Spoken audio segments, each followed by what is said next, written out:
বন্ধুরা ওয়েলকাম স্বরূপা লাইফস্টাইলে। ভাবছো তো লাউ পাতা কেন দেখাচ্ছি?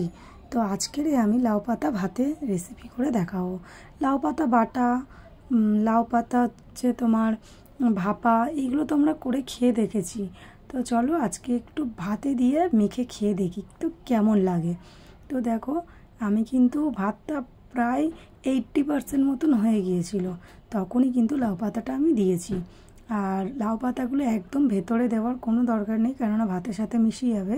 তো সেই জন্য ওপরে একটু সাজিয়ে দিয়ে দিলাম লাউ পাতাগুলো, দিয়ে আমি এবারে এই ভাতটাকে ঢাকা দিয়ে দেবো।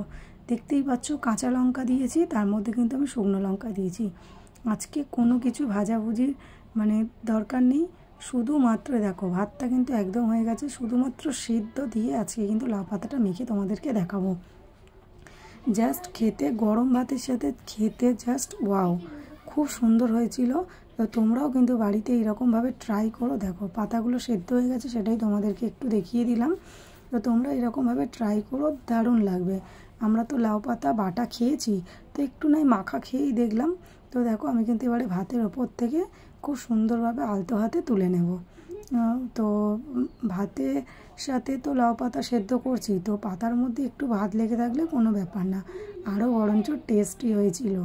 কেননা একটা ভাতের ফ্লেভারই তো আলাদা, তাই না, প্যানে সেদ্ধ করার। তো দেখতেই পাচ্ছ আমার কিন্তু সব কিছুই রেডি হয়ে গেছে। তো আমি এগুলো তুলে নিচ্ছি খুব সুন্দরভাবে।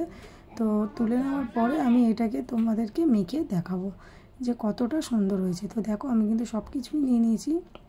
দেখো একটু একটু কিন্তু ভাতও এর মধ্যে থেকে গেছে, এগুলো আমি একদমই সরিয়ে দেব না। তো লঙ্কাগুলো খুব সুন্দরভাবে সিদ্ধ হয়ে গেছিলো, লঙ্কাগুলো কিন্তু আমি এখন ডলে নিচ্ছি।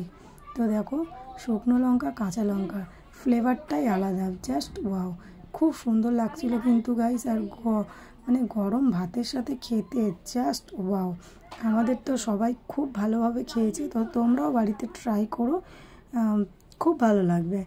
আর দেখো আমি কিন্তু সব কিছু লঙ্কাগুলো ডলে নিয়েছি, নেওয়ার পরে পেঁয়াজ কেটে রেখেছিলাম কাঁচা, তো কাঁচা পেঁয়াজটাই অ্যাড করব। এখানে আমি পেঁয়াজটা কিন্তু ভাজিনি, শুরুতেই বলেছি আমি আজকে কিন্তু কোনো ভাজাভুজি দেবো না এর মধ্যে, শুধু কাঁচা দিয়েই কিন্তু মাখবো। তো দারুণ হয়েছিল গাইস, দেখতেই পাচ্ছ কাঁচা সর্ষের তেল, সর্ষের তেলের একটা ফ্লেভারই আলাদা। তো সেদ্ধ জিনিসে কাঁচা এই যে সর্ষের তেলটা দিলে না দারুণ লাগে কিন্তু খেতে। তো দেখো কত সুন্দর লাগছে। তো এইটাকে কিন্তু আমি এবার একটু গরম তেলে নেড়ে নেবো।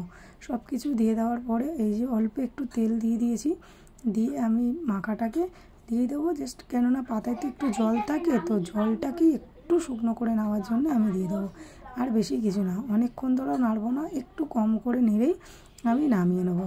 তো ভিডিওটা যদি ভালো লেগে থাকে লাইক কমেন্ট শেয়ার, আর আমার ফেসবুক চ্যানেলটাকে সবাই সাপোর্ট করো বন্ধুরা, ভালো লাগলে। তো চলো আজকের মতো টাটা, বাই বাই।